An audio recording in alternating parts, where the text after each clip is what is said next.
Hi everybody, welcome back to the Hollywood Actors Guide to Surviving the Film and Television Industry. This is your host, Jennifer Lynn Warren, out here in Los Angeles, California. And let's get this started with a quote from Maya Angelou. And the quote is, "You can't use up creativity. The more you use, the more you have." And I know in this time of lockdown, or soft lockdown, I guess is what we are in, it doesn't feel like that. I know that everyone's suffering from moral fatigue and it's hard to get motivated to do things. But, there is a way of looking at it. One of the reasons you may not be feeling creative is that you're not doing anything creative. And it's really easy to get stuck in this little loophole of like getting up every day, doing the same routine, and having this excuse of the pandemic to not get anything done because, why bother? But yet another way of looking at it is that it's just like writing. So those of you out there who are writers probably know, because you've heard this from writers before, that most writers don't feel like writing when they sit down to write. They either give themselves a page number or they give themselves a time limit, and they're like, all I have to do is sit down for 15 minutes and write something really bad. It doesn't even have to be good. And then next thing they know, it's like 2-3 hours later and they've actually written something really good and they got into the flow state. So I would recommend to you to think of something that you want to do, whether it's like putting yourself on tape or just rearranging your resume or writing a role for yourself, whatever it is. Just tell yourself, you know what, self, all I have to do is take 15 minutes today to do this creative thing. And if you at 15 minutes are still annoyed and you hate it and you just want to stop, then stop. But more likely what's actually going to happen is you're going to get into a creative flow and you're going to get something done and you're going to feel so much happier because you're like, yay, I did a thing. And listen, I am guilty of this too. There are things I have to do with my short film that I just kind of like balk on because it's like, I could just do it tomorrow. My colorist isn't done. I can do it tomorrow. We're not ready to render out, so they don't really need this yet. But no, I need to stop it. I need to sit down and I just need to do it. So I'm going to take my own advice. After the podcast, I'm going to tweak some stuff while listening to the Biden-Harris debate. So wish me luck.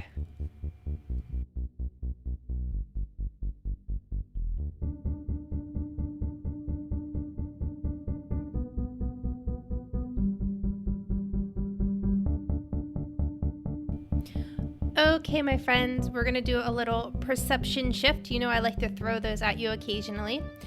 And for those of you out there who hate and bemoan and groan about social media, I want you to think about this. It is so expensive to be an actor. But a really cool thing has actually happened.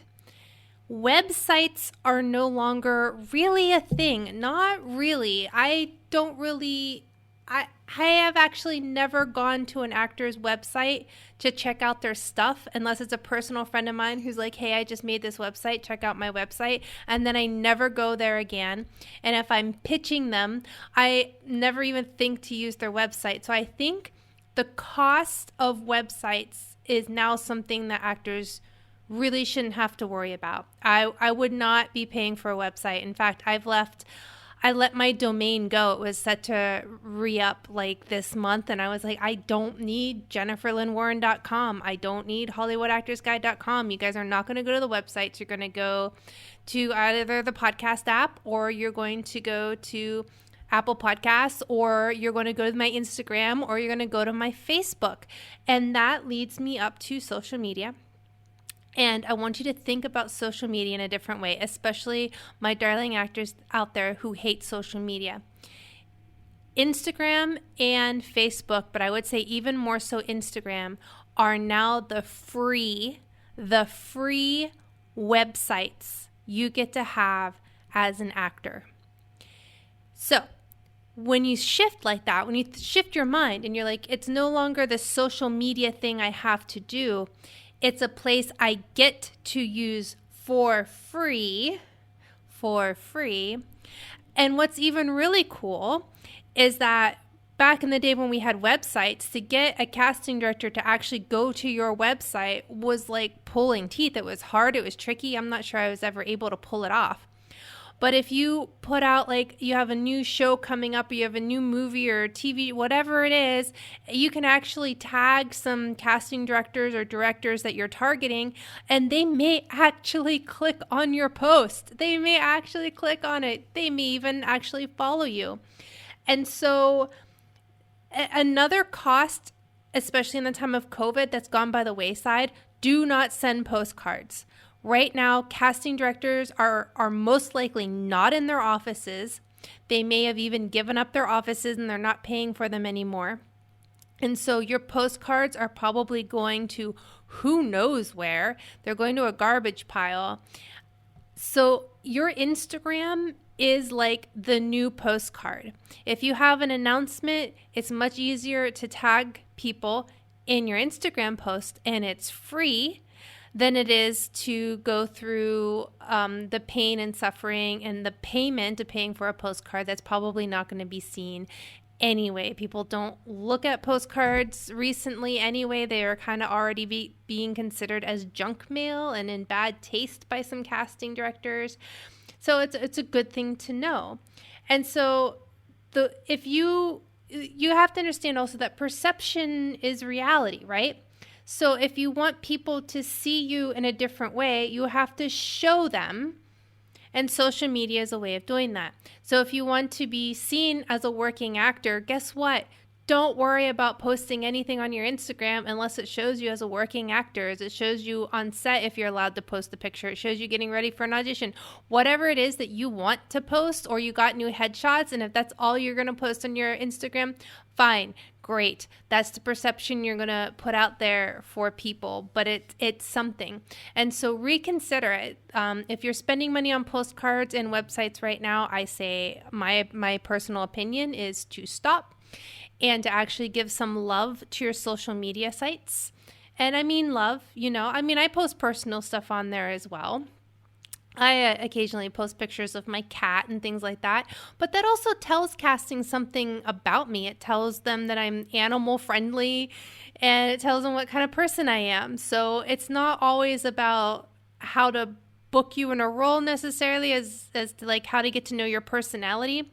And since we can't get into the casting rooms right now, I know of one casting director. I'm not going to call them out because I don't know if they're going to like if I said that, say this, but I know one casting director that is going to people's social medias to see what they would be like in the room, to see if they would want to be with them on set. Because that's the real reason they want you in the room, right?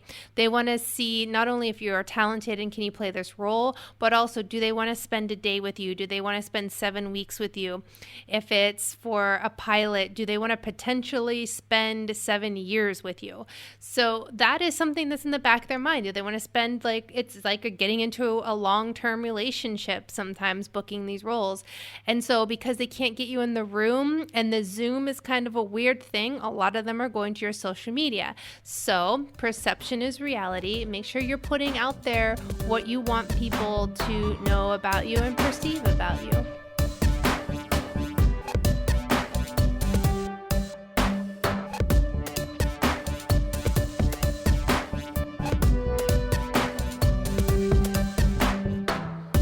Okay, this one's mostly for my newbie noobs out there.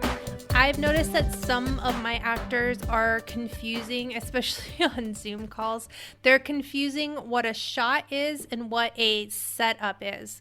So if you, let's make this simple. Let's make this apply to just a single camera setup, so not multicam, just so it sits in your head better. So you guys are confusing, some of you, shot and setup. And so your shot in general, it's the image that the camera operator is seeing through their lens. So it's the image that the production is trying to capture with the right lighting and sets and actors performing their lines well and all of that other stuff. Whereas the setup is like everything. It's the camera position and movement. It's the lights, the actor blocking, and anything else that physically must go on to make the shot happen.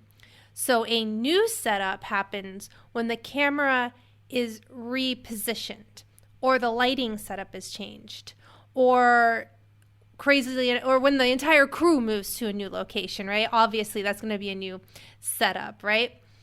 And if the director decides to change the actor's blocking, this is always just a new take and not a new setup. And so here's where it matters for you to know, right? So if you do have two cameras rolling and you're recording two shots simultaneously, but that's only one setup, but it's two shots, right? So a typical TV series has about 30 to 40 setups per day. Well, pre-COVID, anyway. A feature may shoot like less than half the number of setups, but maybe like a quarter of the screen time. And it's because many features still shoot with only one camera, and a lot of TVs shoot multi-camera. This is why a feature might take 5 months to shoot, and a TV film can crew the same amount of material in like 3 weeks. So you got to wonder why film doesn't just start shooting with multiple cameras. I personally would love to, as a director, shoot with multiple cameras, but I guess, you got to put it in the budgets, right? So on a lot of sets, setup and shot are used interchangeably, and a lot of times it's fine, but you as the actor should still know the difference, because the more you know, the smarter you're going to seem. You don't want to seem like a newbie as little as possible, right? We all want to sound professional. So when you're discussing a finished film, a shot is a continuous image up until a cut. So in this sense, one single camera setup could be used in a dozen shots. Like the entire scene with dozens of cuts could just be 2 shots. And so I've gone down a rabbit hole. I apologize. But it's just good. It's good to know your terminology. So shot and setup. So if you're going to the AD and you're going, hey, are we doing a new setup? Or hey, are we doing a new shot?